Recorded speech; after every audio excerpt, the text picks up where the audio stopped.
Welcome to Final Fantasy XVI, where the main character is so powerful he needs 10 fireballs to take down one mosquito. You know, I'm not gonna lie, I didn't even plan on getting this game. I've dabbled before with Final Fantasy, the number 7 remake, but I thought to myself, do I really want to spend another 35 plus hours in a game I'm not even sure about? Yes, as a matter of fact, because I saw a thumbnail, a sneak preview of one of the boss fights, and foamed at the mouth so hard I thought I had rabies. And here we are, 70 bucks later. I was correct about one thing. It's a very long story, about 20 hours of cutscenes. Some of them were more unnecessary than others, and we'll get to that. In comparison to some of my favorite story games, The Last of Us had about 5 hours of cutscenes, God of War Ragnarok around 7. However, even with its abundant dialogue, I was pleasantly surprised with how incredible Final Fantasy XVI was. It has a great story, an absolutely banger soundtrack, and the most ridiculous, cinematic, over-the-top boss fights I have ever seen in gaming. I got to fight dragons, giants, kings, whores, the whole collection here. I have a lot of praise to give this game. I bought it on a whim, and I really enjoyed it. That doesn't happen often. With that being said, I'm not gonna brown nose or sugarcoat it. I'll be sure to point out the flaws in the gameplay or plot holes in the story that stuck out to me personally. So, without further ado, my name is Josh, also known as Garuda, and I hope you enjoy. The year is 2023, June 22nd. Which really wasn't that long ago. Valisthea, the setting for Final Fantasy XVI, was blessed by the light of the Mother Crystals. The Mother Crystals are these large crystalline mountains that flood the land with aether, the series' trademark excuse for magic. These crystals are considered sacred, sought out by all who wish to sip from the ever-flowing power they provide. However, certain people are chosen, blessed by the Mother Crystals with the ability to wield mythical creatures of immense strength. Icons. Now, those who may harness the power of these 8 icons are known as dominants.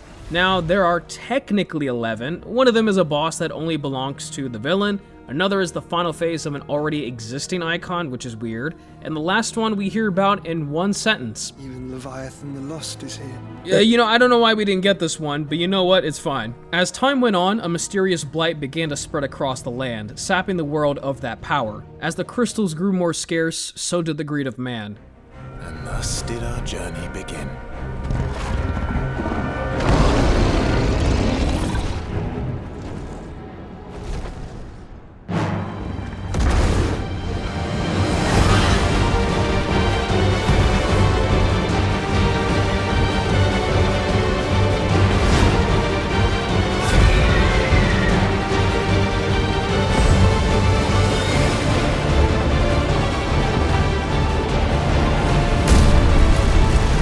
This is one of the best intro cinematics I've seen. Final Fantasy XVI cinematography is off the charts right from the start. Not only is it beautifully orchestrated, but it raises a lot of questions. A good introduction both intrigues and sets the scene to hook you in. You are controlling the Icon of Fire, the Phoenix, who is fighting yet another Icon of Fire. Normally, there is only one icon per element, so this is a strange case. Questions for later. As you fight by mashing the triangle button, you can hear the uproar of music as the fight becomes more intense. I know I just said I won't brown nose here, but the soundtrack is worth getting my sniffer a bit stinky. I love the music of Final Fantasy XVI, and this is a great appetizer for what's to come.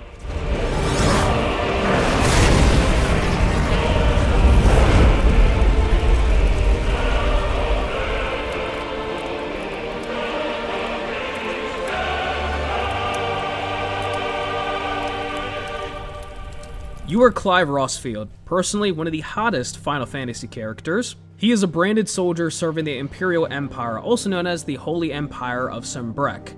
Now, the branded are equivalent to slaves, serving whichever country they belong to. Clive is on a mission with these 2 fartlogs, whose names really don't matter because they'll die in about 5 minutes. Their goal is to kill the dominant of Shiva, who belongs to the Iron Kingdom. We then cut to a super serious conversation between the Dhalmekian Republic, who is currently at war with the Iron Kingdom, and Waloed, the Dhalmekians' ally. The important characters to note here are Hugo Kupka, dominant of the Colossal Titan, who serves Dhalmekia, Benedicta Armen, dominant of Garuda, and Barnabas Tharn, dominant of Odin, who are both from Waloed, Barnabas being the king person guy.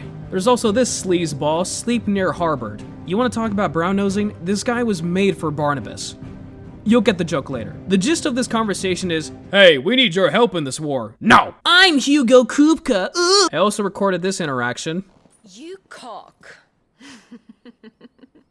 Yeah, they have a relationship. Anyways, on the battlefield, Shiva is fighting against Titan, their battle constantly changing the terrain. Clive goes unconscious, giving us a perfect window into his backstory. 13 years ago, Clive was the son of the Archduke of Rosaria, Elwyn Rossfield. Clive, as the firstborn son, was expected to inherit the blessing of the Phoenix, but for some odd reason, he didn't. Destiny decided to choose his younger brother, Joshua Rossfield, as the dominant of the Phoenix. So instead, Clive swore his service to Joshua as the first shield of Rosaria, and even gained a partial blessing from the Phoenix, allowing him to channel some of its power during combat. As Clive is training, we are introduced briefly to Jill Warwick, a childhood friend of the brothers. Jill is not from Rosaria. As a matter of fact, she was rescued by Elwyn. There's also this cute little bundle of joy, Torgal, yet another orphan that Elwyn took in. He's such a generous, strong-willed leader who genuinely cares for his country and people. Sure would be terrible if something happened to him. We then see Annabella Rossfield, Clive and Joshua's mother, who resents Clive for being a disgrace to the family, rejected by the Phoenix. Anyone with eyes can see that she's going to be a not-so-loving person and a major villain in the story. To be fair, Final Fantasy is not really subtle when it comes to these type of things. You can't even interact with her outside of cutscenes. Pure evil. Elwyn warns Clive about war to soon arrive, so they head for Phoenix Gate. It's here at Phoenix Gate where Joshua is to commune with his ancestors, to awaken his power as a dominant. Before setting off, Jill and Clive have a moment together, expressing their worries about the war and other stuff that I don't really care about. Clive does the classic, I want to touch you, but no! Jill prays for a safe return, shedding a tear in the most anime way possible. Unfortunately, this will be the last time they ever see each other. The Holy Empire has invaded Phoenix Gate. Most are dead except for our main cast. Both Joshua and his father attempt to retreat while Clive and the Lord Commander of Rosaria fend off the remaining enemies. However, Elwyn is surprised by a group of traitors who infiltrated the fort. Remember how I said I hope nothing bad happens to him in a sarcastic manner? Well, it did. Nothing like seeing your father die to trigger Joshua's inner power, transforming into the Phoenix himself. Clive rushes in to protect his brother before getting a massive headache by staring at the shady man of fire. Clive succumbs to his migraine right before a pillar of fire erupts. What rises from the flames is the second icon of fire, Ifrit. Ifrit is an unknown icon at this point. We don't know much about him yet. What we witness is the same cutscene from the beginning of the game, except this time we see the conclusion. Once more, you are the Phoenix, although you understand now that it's Joshua. You hear his thoughts as he fights his opponent, his fear, his anger, his worries. As you travel deeper into the chasm, the music swells up, and again, I have to give praise for the music because, honestly, it is what makes this scene. Masayoshi Soken served as the lead composer for the game, as well as other Final Fantasy games, notably 14. He is a genius when it comes to creating phenomenal music. Final Fantasy XVI soundtrack is easily one of my favorites in gaming. The craziest part here is that he was battling cancer during production and still created these masterpieces. He even created a song called To the Edge on a hospital bed. You have mine the community's utmost respect, Soken, and for those who are wondering, his cancer is currently in remission.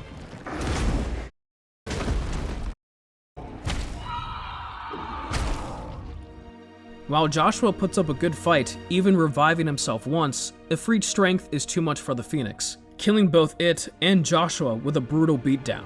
Clive stands helpless as he witnesses the death of his brother. Clive swears revenge to kill the man responsible for his brother's murder, which becomes a prominent theme from here on out. Now you're probably wondering who is responsible for all of this. Here's a hint. Honestly, I didn't suspect anyone else. So yeah, she gave her country to the Holy Empire and was even about to kill her own son. But before they executed him, she decided to finally be a loving mother for once and enlist her son as a frontline soldier in the Imperial Army. You're going to be a soldier. Joshua.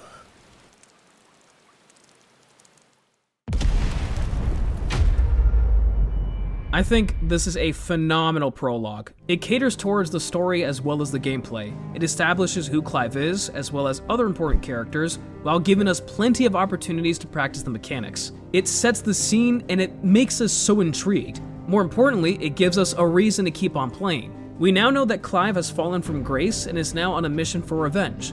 We still don't know who Ifrit is or who killed Joshua, so those are questions we want answered. Now that you know about the prologue, and before we get into the story, I think this is a great time to mention the gameplay. Final Fantasy XVI strays from the usual turn-based style the series is known for, but I like it. I could talk about the basics, but that's kinda boring. You get the idea. Swing sword, shoot fireball, maybe do a mixture of the two. It's absorbing other icons that becomes a crucial part of the game's core mechanics and build variety. Each icon is different, focusing on a different playstyle. For example, Titan is more defensive, his special ability being used to defend then counterattacks. Odin is more offensive, his special conjuring a giant blade that when fully charged pulls off a full-blown Virgil dimension shattering finisher. There is a reason why I still use this icon, because it is the jam. And so is Virgil's theme, coincidentally. You can mix up to 3 icons at a time, which is pretty good versatility. I'll give it the thumbs up here. What's great is that there's no one bad icon, or one icon that is obviously better than the rest. Each one has 2 abilities that you can use. As you gain ability points, you can not only purchase new ones, but master them too. Now, mastering abilities adds layers of damage with an additional combo or finisher, and you can even assign them to different icons of another element, which adds a whole new layer of build variety. My personal favorites throughout my adventure were the Phoenix, Shiva, and Odin. The Phoenix had more mobility, Shiva was more defensive. With a perfect dodge, you can freeze all enemies in the surrounding area. Odin, of course, was my offensive lead. If my abilities were on a cooldown, Odin was what I used until then. Not to mention his sword made it easier to parry. Now, as much as I enjoyed using the different icons, I kinda wish there was more changes with each icon besides your special. Like, wouldn't it be cool if each one had different combos? It would make the gameplay much more diverse, but that would be too good, I guess. Now, I'm not gonna sugarcoat it here, I've played many games with better combat systems. I'm not gonna sit here and say it's my favorite. As much as I like the gameplay in Final Fantasy XVI, it's about average, okay? However, it's not here where Final Fantasy XVI's best feature resides. Now that you know how the game mechanics work, I can finally discuss the main reason why I made this video.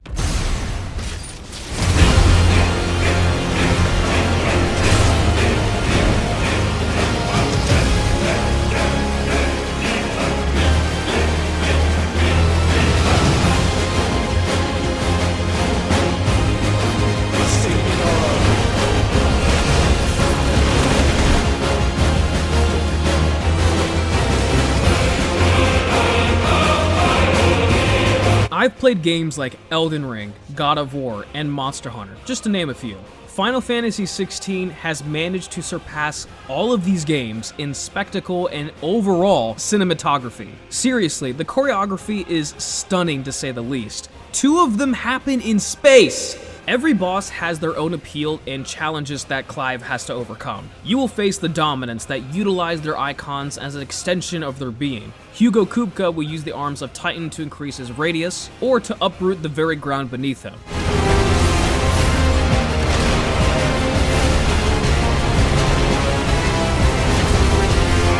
His strength involves plenty of AoE attacks that cover a large majority of the arena. You have to be quick to avoid or perfect to dodge. It's a real challenge to perfect this fight, but it's fun all the same. There are even moments where he transforms into a mini Titan, increasing his range and power, which is cute.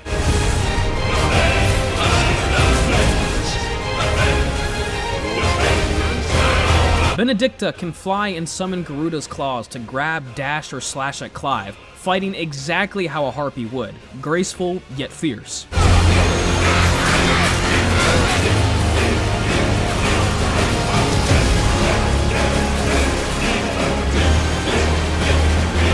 And Barnabas is just Virgil from Devil May Cry.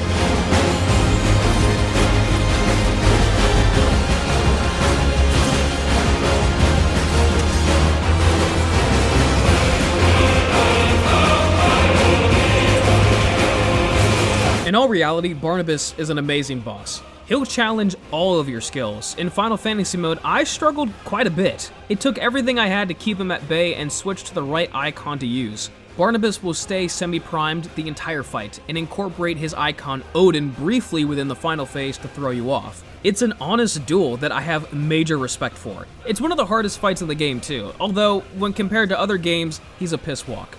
He can extend the length of his sword and ever increases his range of darkness to overwhelm Clive. He can also become a spinning blade of death because why not? That's cool. The dominants altogether are less of a spectacle and more complex to challenge the player. However, it's the icons that are the pinnacle of Final Fantasy XVI. When Clive battles his inner demons, he faces Ifrit. You would think the size difference here would interfere, but not really. However, that's just half the battle.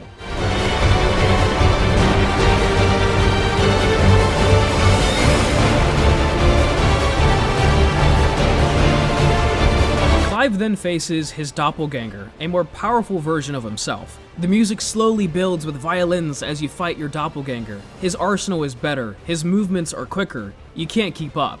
Not without accepting the truth.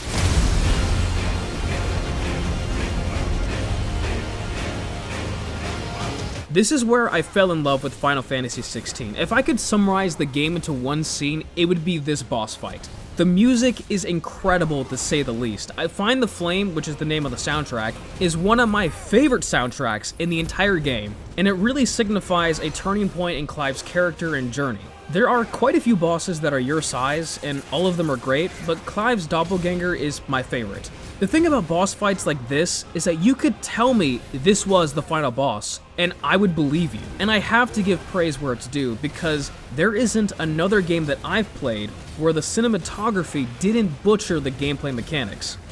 But I haven't even talked about the best part yet.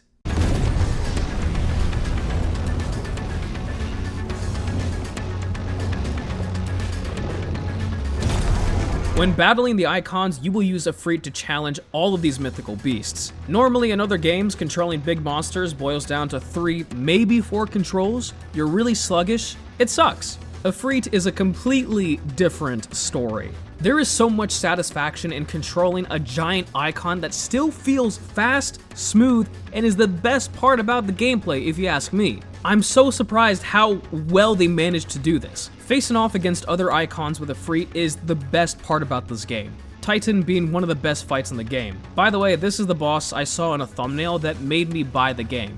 For once, my impulsive spending paid in my favor. His brute strength and control over the earth are what he uses best. My favorite move being the football tackle. It just fits his icon so perfectly.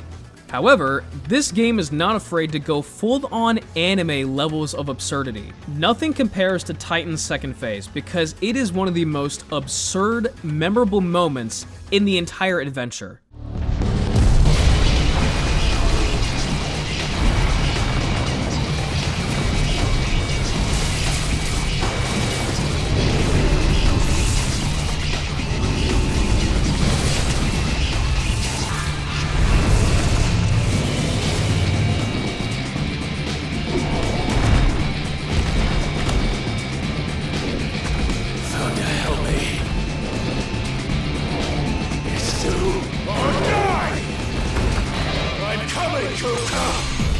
To be honest, I have no idea what I'm playing anymore, but I'm here for it. First of all, do you hear the soundtrack?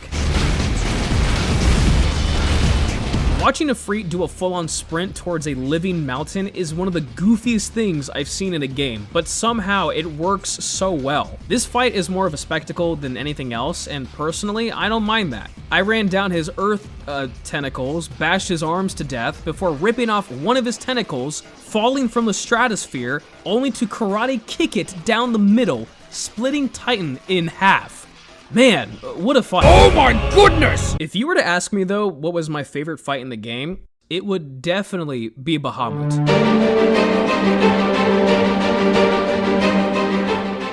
The first phase, you're swapping between the perspective of Ifrit and the Phoenix. As the Phoenix, your mechanics are rather simple. Dodge and shoot fireballs to fend off Bahamut's attacks. You're swarmed by his mega flares and balls of light, but the Phoenix can just barely counter it all. When you're Ifrit, Clive learns a new ability called the Spitfire, a large beam of fire that incinerates anything in its path. Both Typhon and Titan weren't at all a challenge when it comes to Ifrit's gameplay. These were the first 2 bosses that you faced as Ifrit. However, Bahamut is incredibly tough by this game's standards.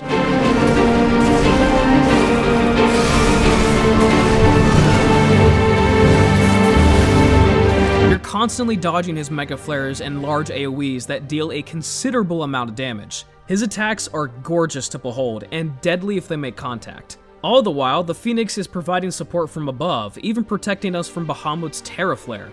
When backed into a corner, Bahamut drinks of the Aether, entering a berserker state. Well, if he gets new form, then so do we. You have to be stronger than this. Come on, Ifrit. Show us your true power.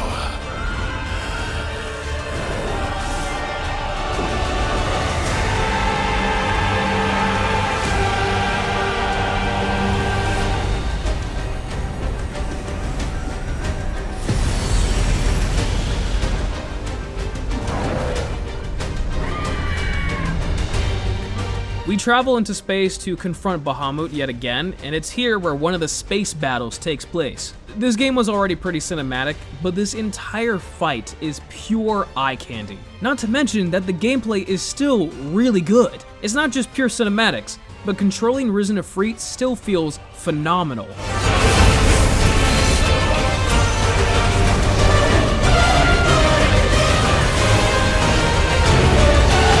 I'll give this fight a 10 out of 10. The importance to the story, the tag team between the brothers, the new transformation, the cinematography, the conclusion, the arena, and the pinnacle of fighting Bahamut in space cannot be matched. I will praise this game endlessly for how much impact these bosses left on my gaming career. These are some of the best collection of bosses I've seen in a game. Everyone's opinion is different, but the spectacle and cinematography of Final Fantasy XVI is unmatched.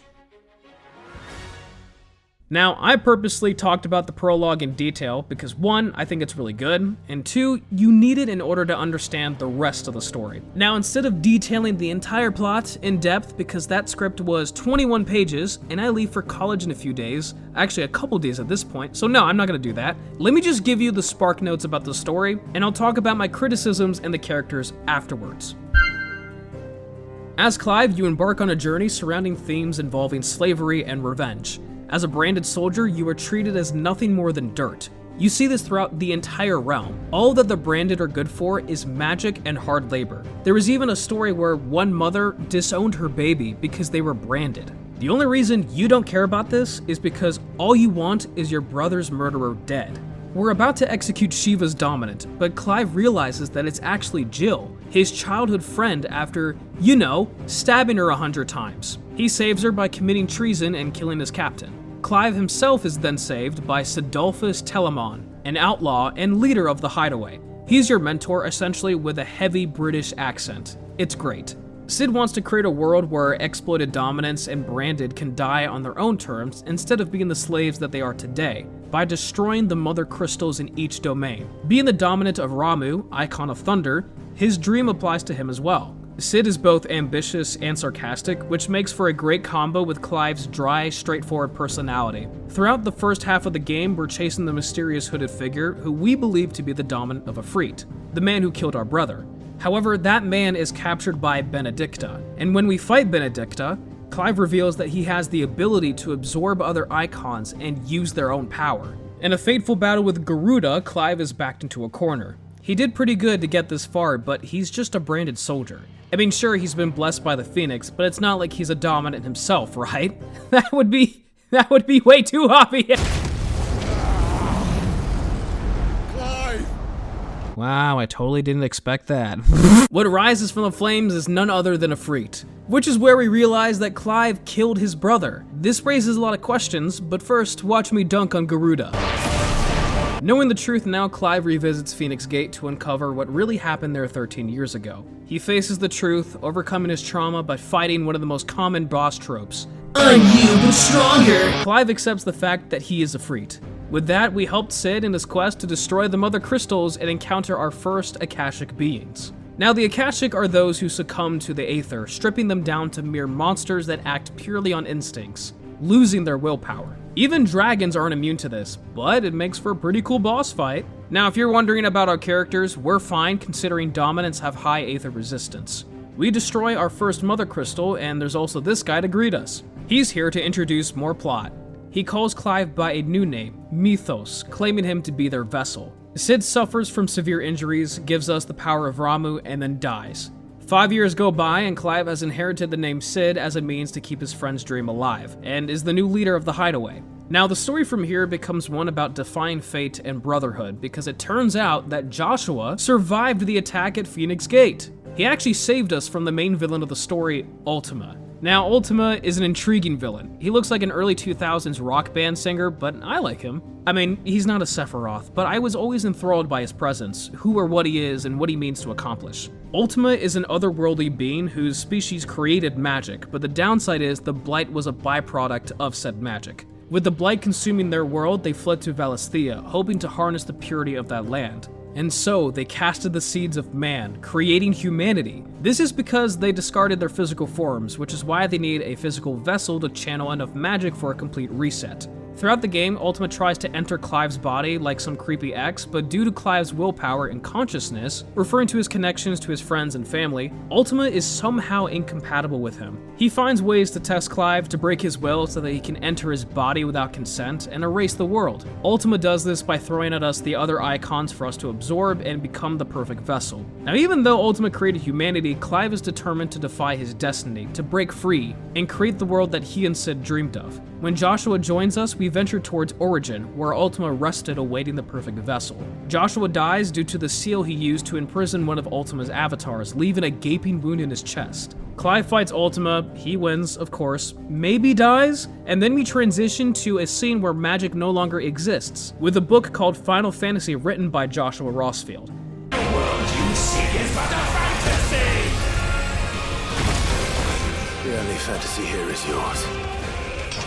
And we shall be its final witness. And that's pretty much the story in a nutshell. A very hollow nutshell. I skipped about 15 hours of helping out side characters that nobody really cares about. Okay, let's talk about my issues with the plot, because yeah, it's good overall, but man, there is some jank in here. First of all, the ending. I hate it when a game leaves an ending open to interpretation. Very rarely is it a good thing.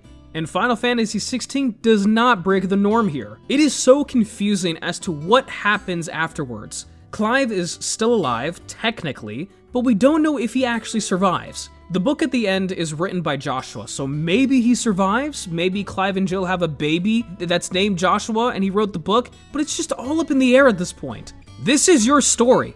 Finish it! You did so well up until this point, and you tripped at the finish line, quite literally. It makes for a confusing and very unsatisfying ending that made me disappointed that it just ended there. I've played many games that have similar endings, so you know what, I'll let it slide for now because I'm kinda used to it.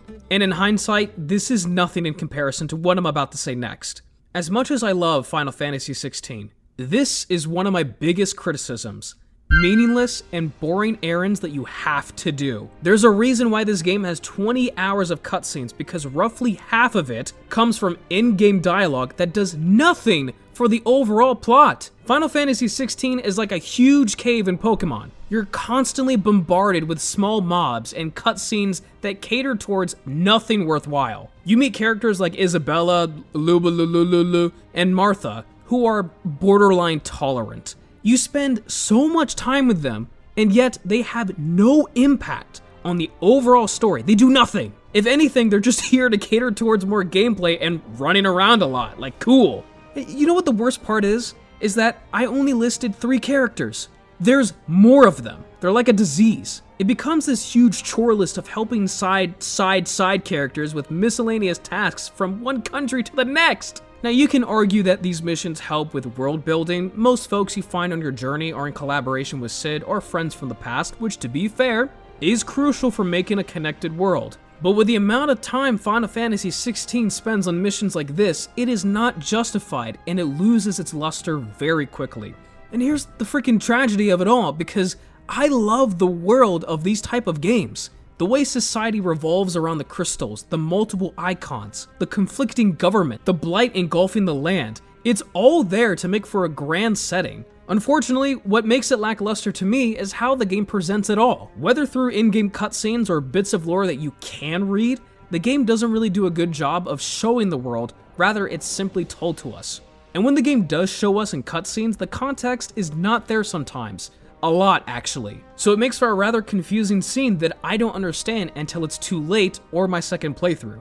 Now, here's my other issue. Clive's character development is phenomenal. He goes from a royal shield of Rosaria to a broken man who only clings on to revenge. Once he accepts his identity, he becomes this wise yet stubborn leader who cares for those who suffered as he did. He denies his fate, and his love for his brother is the one aspect about his character that is constant throughout the entire game. However, every time a new theme or focus in the story is introduced, it becomes more difficult to give each one enough time to be well developed. The Defiant Fate one only came into play near the end of the game. There's just too many things going on at the same time. There's the Branded, representing slavery, Defiant Fate, revenge, overcoming yourself, and brotherhood. Listen, it's alright if a game has multiple themes, but you have to give them enough time to blossom. Honestly, the only theme I mostly cared about in Final Fantasy XVI was figuring out how Clive defeated Barnabas. Now, Barnabas is Ultima's servant, the last king from Waloed who willingly turned Akashic to serve Ultima's purpose. His purpose was to sever Clive's consciousness, aka kill his friends. We fight Barnabas 3 times in the story. The first 2, he defeats us. The third, we beat him. Classic motivation to overcome things. Fine. Except, nothing happened in between the second and third fight. Clive didn't have a transformation or a power boost or anything of the sort. All he did was have sex with Jill and get clocked by his brother. It's just poor writing that depends on emotions to overcome anything. Like, no, that's not how it works. It's stupid. Speaking of stupid, let's actually talk about Barnabas here because he had so much wasted potential. He had an intimidating presence, enigmatic puppeteer in the background, a potential arch nemesis for Clive to really challenge to push him to his limits. He's a legendary warrior who ascended to king because of his combat prowess. And all of that gets reduced to a lore blowjob about Ultima. They could have used the trauma behind his mother's death, which by the way is not even explained, or how he himself is Akashic. He gave himself up to serve Ultima with his very being. Give us some backstory here. But all of that gets ignored. It's unfortunate because you just gotta roll with the punches here sometimes. Even with his depth as a character being equivalent to the kiddie pool, I did still find him to be quite entertaining. Final Fantasy has a gift for giving characters like Barnabas impressive theatrics, like that of a high school play. You can't take him seriously, but you still enjoyed the overall performance. But Barnabas monologues about a lot of things involving Ultima and pretty much only Ultima. This brings me to one of my biggest criticisms about most of the characters. Most of them are one-dimensional. They all fit perfectly into their parts and have no meaningful interactions beyond what they're supposed to be. Barnabas, for example, is Ultima's servant. He has no other personality beyond that. Jill Warwick is Clive's loyal lover who just goes along with everything Clive does. Jill is the woman version of a simp. She has no development beyond that. What annoys me most about Jill is that we helped her take revenge on Imran, the guy who imprisoned her. See, when her powers awoke, she served the Iron Kingdom as a slave of war after the tragedy at Phoenix Gate. She would fight on behalf of the kingdom, and if she refused, she would see her countrywomen slaughtered. When she finds Imran, she rams her sword through his chest without hesitation. You want to know how she develops as a character? She doesn't. You could have taken this whole section of the game out, and it would make zero difference. Like, what a waste of 2 hours. And look, here's the thing. The voice acting is great, don't get me wrong, especially Clive. But the issue stems from giving most of these characters little to no realism. What I'm trying to say is, The Last of Us is better. You know, as a matter of fact, let's do something fun here. Let's rank all 5 villains in the story from worst to best. All of them fall in line with my criticisms, except for number 1. At number 5, we have Barnabas Tharn. I've already established my issues with Barnabas. The only real positive I can give him is his boss fight. It's really good. But I'm putting him here because his setup was perfect. You had the perfect shot. Something great was brewing, and it turned out to be just crap.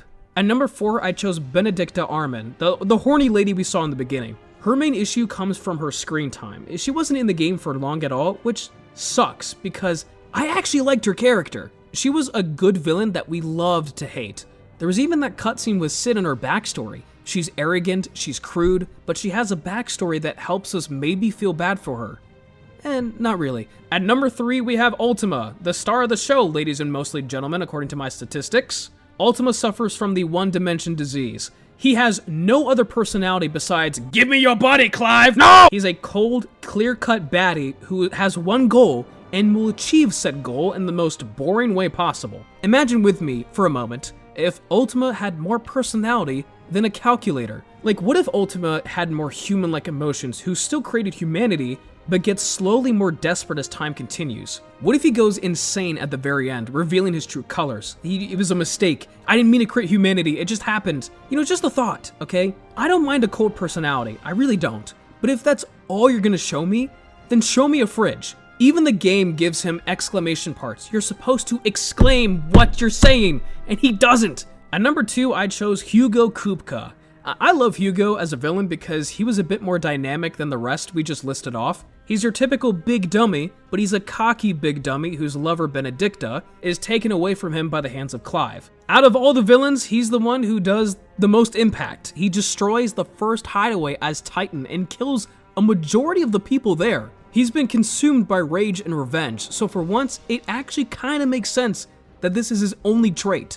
Overall, I just love seeing him on screen. He has a very good presence that just makes him very entertaining. And finally, at number 1, we have none other than Annabella, Clive and Joshua's mother. After Phoenix Gate, which she caused by the way, she marries Sylvester Lesage, Emperor of the Holy Empire Sanbreque. She rules over Rosaria as a reward for her obedience, and it's here that she shows her true colors. We knew that she hated the Branded, but Clive and Jill come across an absolutely grotesque scene of these slaves stringed up like animals, crucified for something that wasn't their fault. It's vulgar to say the least. Annabella was only ever concerned with breeding the purest of her bloodline, and with Sylvester, they made Olivier, blessed by both the Phoenix and Bahamut. She thought of nothing else than to convince her husband to give the throne to him early so that the world might bow down to their savior.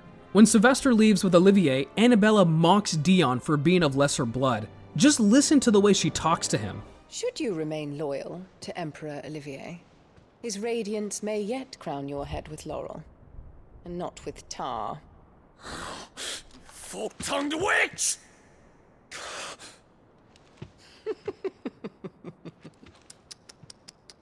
I don't know about you, but when she did the I had a rage building inside of me that I didn't know was there. I felt so much hatred for a fictional character, and that is exactly why I love Annabella as a villain. She's not a broken character or has a sad backstory so we can relate. She's just pure evil because that's her nature. I choose not to curse, but if I could, I would have said the B word 26 times already. She facilitates so much discord amongst her own families, especially Dion for her own goals alone. Even within her home country, she hunts down and kills as many Branded as possible, and even created a new order of knights for this exact purpose called the Black Shields. Now, if you don't remember, Clive is one of the first shields of Rosaria, sworn to protect Joshua. So these Black Shields are like a mockery of his people and of Rosaria, which rightfully so. Honestly, she's one of my favorite characters in Final Fantasy XVI. Annabella is easily one of the most punchable, hated villains I've seen in a video game, and that's pretty impressive. You know, I had my issues with the game, but overall, I really enjoyed my time with Final Fantasy XVI. Funny enough, there is a sense of entertainment picking apart a story where it doesn't make sense or criticizing how undercooked the characters may be. Regardless, I think the game's strengths outweigh the weaknesses. The music was some of the best I've heard of the industry, absolutely incredible boss fights, and pretty good combat to keep it going. As much as I didn't enjoy the conclusion, once the credits rolled, I felt quite empty. For me, that's a good indication of a great game. One that has infatuated me to the very end and then makes me feel sad that it's over. Overall, if you ask me to rate it on a score, I would give it like a 75%. Something else that I like to do when it comes to ratings is to see if the game is worth the price tag. Final Fantasy XVI was $70, but if you ask me, I think the game is worth around $55. I mean, that's about it. Thank you guys for watching. I had a lot of fun making this video, and there will be more to come. I'm heading off to college soon. What is today? Sunday? I leave Tuesday night. So I have a couple of days to work on this video before I go, and by the looks of it, it's gonna be very long. But I'm super excited for this new chapter in my life, and I hope you guys will stick around to be a part of that journey too. For now though, if you did enjoy this video, be sure to leave a like and to subscribe for more content like this. And I'll see you in the next video. Take care everyone, and of course, stay safe.